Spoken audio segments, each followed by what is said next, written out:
கிறிஸ்துவுக்குள் பிரியமான அன்பு சகோதர சகோதரிகளே, எபிரேயர் 6ஆம் அதிகாரம் செல்வதற்கு முன்பாக எபிரேயர் புத்தகத்தின் பின்னணி குறித்து சற்று பார்ப்போம்.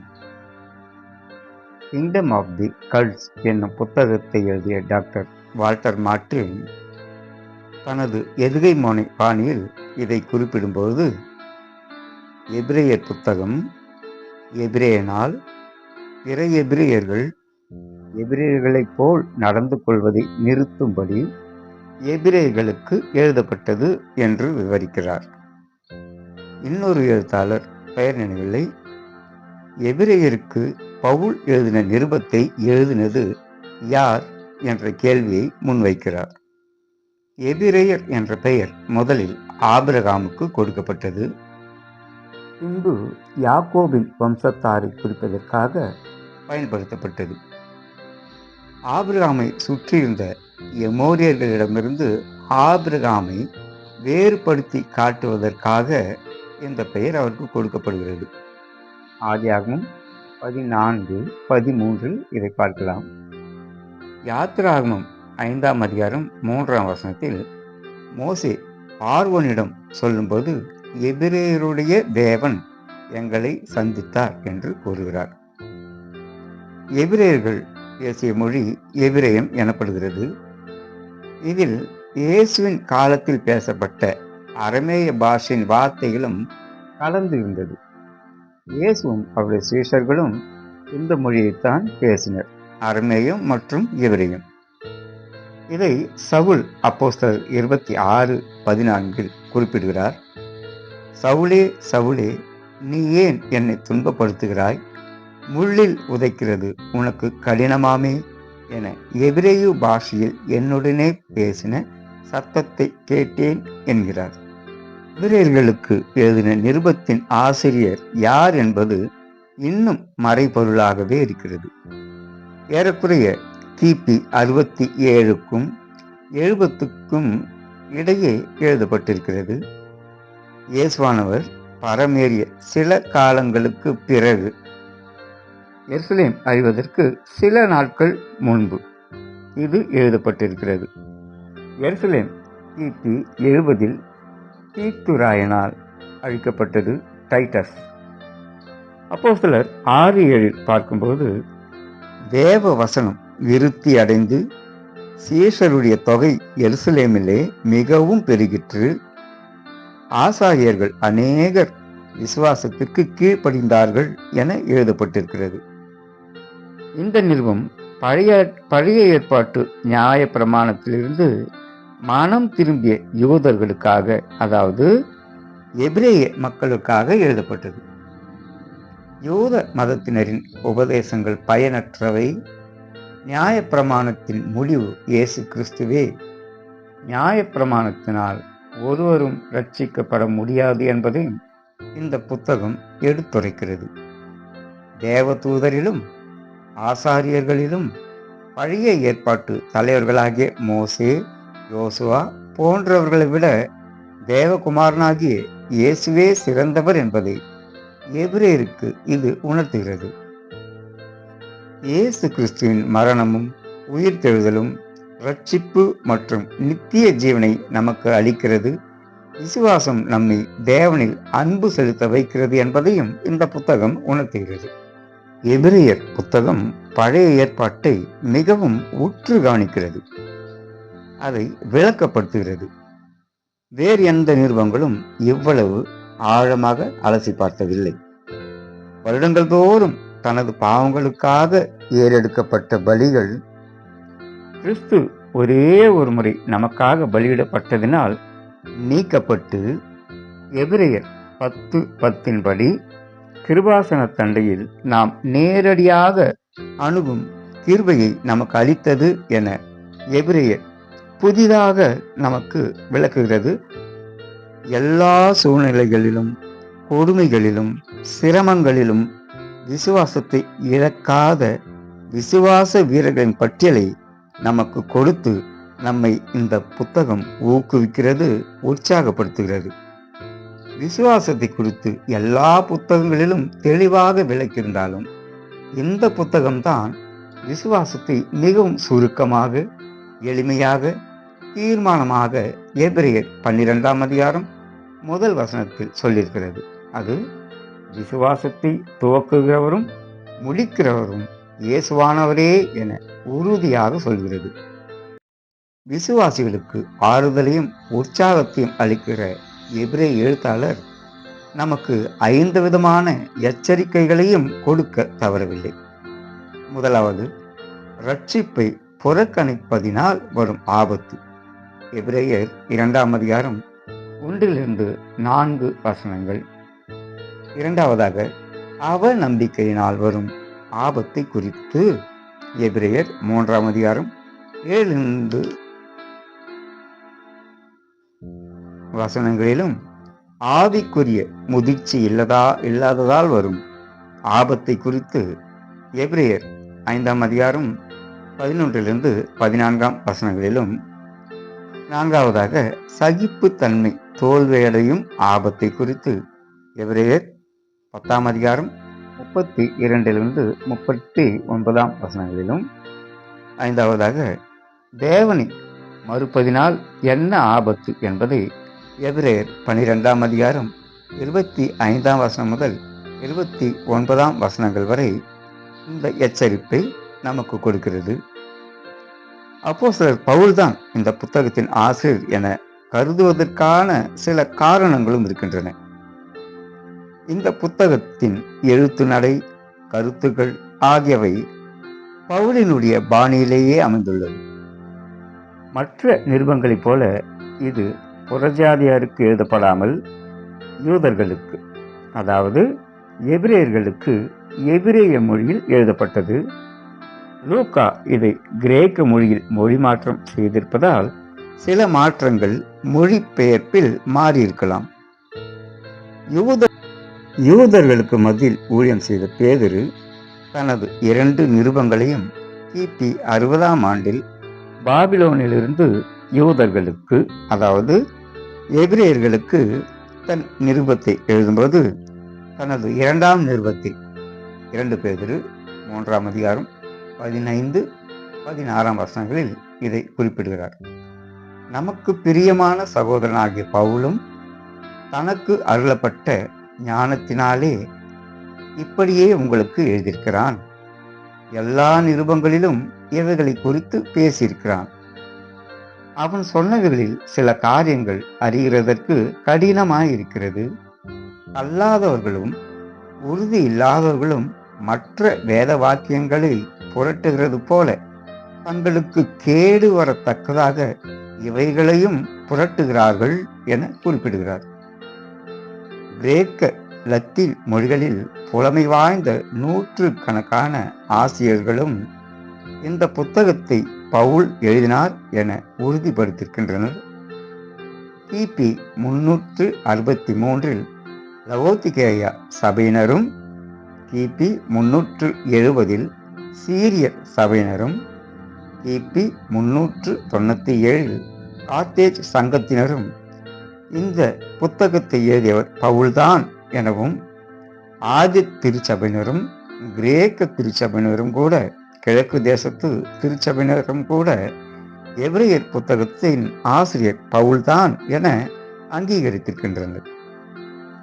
கிபி 500ஆம் ஆண்டு எழுதப்பட்ட அலெக்சாண்டிரிய சுவடிகள் எபிரேய ஆசிரியர் பவுல் என்றே குறிப்பிட்டிருக்கிறது. லத்தீன் திருச்சபையினர் இந்த புத்தகத்தின் ஆசிரியர் பவுல்தான் என அங்கீகரிக்க மறுத்த காரணங்களும் இருக்கின்றன. முன்னுரையில் பவுலின் பெயர் குறிப்பிடப்படவில்லை. அதற்கும் காரணம் இருக்கிறது. இது எபிரேய பாஷையினால் எழுதப்பட்டிருக்கிறது. பவுலை யோத மார்க்கத்தார் விரும்பவில்லை, வெறுத்தார்கள். பவுலின் உபதேசங்களை அவர் ஏற்றுக்கொள்ள மறுத்தார்கள். இந்த காரணங்களுக்காக ஒருவேளை அவர் தன் பெயரை குறிப்பிடாமல் விட்டிருக்கலாம் என்று ஏசோபியஸ் என்னும் திருச்சபை வரலாற்று ஆசிரியர் விளக்குகிறார். புதிய ஏற்பாட்டின் பழைய சுவடிகளில் கலாத்தியருக்கு எழுதின நிருபத்தின் பின் பகுதியில் எபிரேயருக்கு என்னும் தலைப்பு காணப்படுகிறது. ஆகையால் எபிரேயர் நிருபமானது கலாத்தியர் நிருபத்தின் ஒரு பகுதி என ஒரு சிலர் கூறுகின்றனர். அப்படி இருக்கும் பட்சத்தில் கலாத்தியர் 1:1 கூறப்பட்டிருப்பது எபிரேய புத்தகத்திற்கும் பொருத்தமாயிருக்கும். கலாத்தியர் நிருபத்தில் என் கையெழுத்தாய் எவ்வளவு எழுதினேன் என்று பாருங்கள் என்றும் தேவனுடைய இஸ்ரவேலர் என்றும் எழுதியிருக்கிறார். இந்த வசனங்கள் எபிரேய புத்தகத்திற்கு நல்ல முன்னுரையாக இருக்கின்றது. கலாத்தியர் புத்தகமும் எபிரேயர் புத்தகமும் பழைய பிரமாணம் ஒழிக்கப்பட்டதை கூறுகிறது. கலாத்தியர் 4:20, எபிரேயர் 13:19 வசனங்களில் இதன் ஆசிரியர் அவர்களை வந்து பார்க்க விரும்புவதை குறித்து கூறியிருக்கிறது. புதிய ஏற்பாட்டு நூலாசிரியர்களில் பவுல் மட்டுமே தனக்காக ஜெபிக்குமாறு விசுவாசிகளை கேட்டுக்கொண்டிருக்கிறார். இது எபிரேயர் 13:18 மற்றும் 2 தெசலோனிக்கர் 3:1 காணலாம். எபிரேயர் 12:3, கலாத்தியர் 6:9, ரோமர் 12 முதல் 12ஆம் அதிகாரம் 8 முதல் உள்ள ஆவிக்குரிய ஆலோசனைகளும் அறிவுரைகளும் எபிரேயர் நிருபத்தில் காணப்படும் அறிவுரைகளுக்கு ஒத்து இருக்கின்றன. கலாத்தியர் நிருபமும் எபிரேயர் நிருபமும் இத்தாலியா தேசத்திலிருந்து எழுதப்பட்டதாக நம்புகின்றனர். சிலர் இது எருசலேமிலிருந்து எழுதப்பட்டதாக கருதுகின்றனர். எருசலேமிலிருந்து அவர் யூதர்களுக்கு எழுத வேண்டிய அவசியம் இருந்திருக்காது. ஒருவேளை தன் பெயரை குறிப்பிடாமல் அவ்வாறு எழுதியிருக்க வாய்ப்புள்ளது. பவுலை தவிர தீமோத்தேயுவின் பெயரை யாரும் குறிப்பிடவில்லை. பவுல் தீமோத்தேயுவின் பெயரை தன் கடிதங்களில் 20 முறை குறிப்பிட்டிருக்கிறார். பவுலின் மற்ற நிருபங்களின் முடிவுரை எப்படி இருக்குமோ அப்படியே எபிரேய புத்தகத்தின் முடிவுரையும் இருக்கிறது. மத்தேயு 5:21, 27, 33 வசனங்களில் இயேசு பூர்வத்தாருக்கு என குறிப்பிட்டு பேசுகிறார். கொலை செய்யாதிருப்பாயாக என்று பூர்வத்தாருக்கு உரைக்கப்பட்டதாக கேள்விப்பட்டிருப்பீர்கள். 27ஆம் வசனம் விபசாரம் செய்யாதிருப்பாயாக என்று 33ஆம் வசனம் பொய்யான இடாமல் என்று பூர்வத்தாருக்கு உரைக்கப்பட்டதென்று கேள்விப்பட்டிருப்பீர்கள் என்கிறார். பூர்வத்தார் என்பதும் பூர்வ காலங்கள் என்பதும் பழைய ஏற்பாட்டை குறிப்பதாகும். பிதாக்களுக்கு என்பது பழைய ஏற்பாட்டு ஜனங்களையும் குறிக்கும். பங்கு பங்காகவும் என்பதற்கு வெவ்வேறு காலங்களில் வெவ்வேறு விதங்களில் என்று பொருளாகும். முற்பிதாக்களின் காலம், நியாயாதிபதிகளின் காலம், ராஜாக்களின் காலம் என்றும் வகை வகையாக என்பதற்கு பல வழியிலும் பல வழிகளிலும் என்று பொருள். ஆதாமுக்கு நேரடியாகவும் குளிர்ச்சியான வேளையில் உலாவுகிறவராகவும், காயினுக்கு நியாயம் தீர்க்கிறவராகவும், நோவாவுக்கு தரிசனமாகவும், மோசேக்கு முட்செடியின் அக்னியாகவும், ஆபிரகாமுக்கு தோழனாகவும் தரிசனத்திலும், யாக்கோபுடன் போராடுகிறவராகவும் போன்று பலருக்கு பல வழிகளில் தம்மை வெளிப்படுத்தின தேவன் என்று இந்த புத்தகம் நம்மை ஆழ்ந்த சிந்தனைக்குள் இழுத்துச் செல்ல ஆரம்பிக்கிறது. இந்த புத்தகத்தின் ஆழமான சத்தியங்களை நமக்குள்ளிருக்கும் ஆவியானவர் நமக்கு உணர்த்த நமது ஆண்டவரும் கர்த்தருமாயிருக்கிற இயேசு கிறிஸ்துவின் மூலமாய் பிதாவாகிய தேவன் நமக்கு உணர்த்துவாராக. ஆமென். எபிரேயருக்கு எழுதின நிருபம் 6ஆம் அதிகாரம். ஆகையால் கிறிஸ்துவை பற்றி சொல்லிய மூல உபதேச வசனங்களை நாம் விட்டு செத்த கிரியைகளுக்கு நீங்களாகும் மனம் திரும்புதல், தேவன் பேரில் வைக்கும் விசுவாசம், ஸ்நானங்களுக்கு அடுத்த உபதேசம், கைகளை வைக்குதல், மரித்தோரின் உயிர்த்தெழுதல், நித்திய நியாய தீர்ப்பு என்பவைகளாகிய அஸ்திபாரத்தை மறுபடியும் போடாமல் பூரணராகும்படி கடந்து போவோமாக. தேவனுக்கு சித்தமானால் இப்படியே செய்வோம். ஏனெனில் ஒரு தரம் பிரகாசிப்பிக்கப்பட்டும் பரம ஈவை ருசி பார்த்தும் பரிசுத்த ஆவியை பெற்றும் தேவனுடைய நல் வார்த்தையையும் இனிவர உலகத்தின் பலன்களையும் ருசி பார்த்தும் மறுதலித்து போனவர்கள் தேவனுடைய குமாரனை தாங்களே மறுபடியும் சிலுவையில் அறைந்து அவமானப்படுத்துகிறபடியால் மனம் திரும்புதற்கேதுவாய் அவர்களை மறுபடியும் புதுப்பிக்கிறது கூடாத காரியம். எப்படியெனில் தன்மேல் அடிக்கடி பெய்கிற மழையை குடித்து தன்னிடத்தில் பயிரிடுகிறவர்களுக்கேற்ற பயிரை முளைப்பிக்கும் நிலமானது தேவனால் ஆசீர்வாதம் பெறும். முள் செடிகளையும் முள் பூண்டுகளையும் முளைப்பிக்கிற நிலமோ தகாததாயும் சபிக்கப்படுகிறதற்கேற்றதாயும் இருக்கிறது. சுட்டெரிக்கப்படுவதே அதன் முடிவு. பிரியமானவர்களே, நாங்கள் இப்படி சொன்னாலும் நன்மையானவைகளும் இரட்சிப்புக்குரியவைகளுமான காரியங்கள் உங்களிடத்தில் உண்டாயிருக்கிறதென்று நம்பியிருக்கிறோம். ஏனென்றால் உங்கள் கிரியையையும் நீங்கள் பரிசுத்தவான்களுக்கு ஊழியம் செய்ததினாலும் செய்து வருகிறதினாலும் தமது நாமத்திற்காக காண்பித்த அன்புள்ள பிரயாசத்தையும் மறந்து விடுகிறதற்கு தேவன் அநீதியுள்ளவர் அல்லவே. நீங்கள் அசதியாயிராமல் வாக்குதத்தமான ஆசீர்வாதங்களை விசுவாசத்தினாலும் நீடிய பொறுமையினாலும் சுதந்தரித்துக் கொள்ளுகிறவர்களை பின்பற்றுகிறவர்களாயிருந்து உங்களுக்கு நம்பிக்கையின் பூரண நிச்சயம் உண்டாகும்படி நீங்கள் யாவரும் முடிவு பரியந்தம் அப்படியே ஜாக்கிரதையை காண்பிக்க வேண்டும் என்று ஆசையாயிருக்கிறோம். ஆபிரகாமுக்கு தேவன் வாக்குதத்தம் பண்ணின போது ஆணையிடும்படி தம்மிலும் பெரியவர் ஒருவருமில்லாதபடியினாலே தமது பேரிலே தானே ஆணையிட்டு, நிச்சயமாக நான் உன்னை ஆசீர்வதிக்கவே ஆசீர்வதித்து உன்னை பெருகவே பெருக பண்ணுவேன் என்றார். அந்தப்படியே அவன் பொறுமையாய் காத்திருந்து வாக்குதத்தம் பண்ணப்பட்டதை பெற்றான். மனுஷர் தங்களிலும் பெரியவர் பேரில் ஆணையிடுவார்கள். உறுதி பண்ணும்படிக்கு ஆணையிடுதலே சகல விவாதத்திற்கு முடிவு.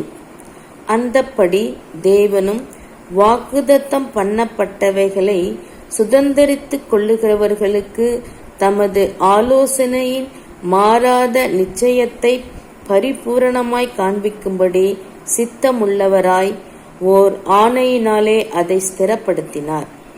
நமக்கு முன் வைக்கப்பட்ட நம்பிக்கையை பற்றி கொள்ளும்படி அடைக்கலமாய் ஓடி வந்த நமக்கு 2 மாறாத விசேஷங்களினால் நிறைந்த ஆறுதல் உண்டாகும்படிக்கு எவ்வளவேனும் பொய்யுரையாத தேவன் அப்படி செய்தார்.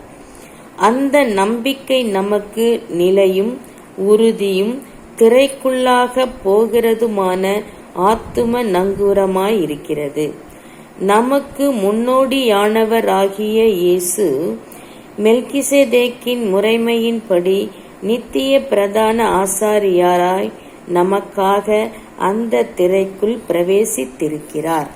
ஆமென்.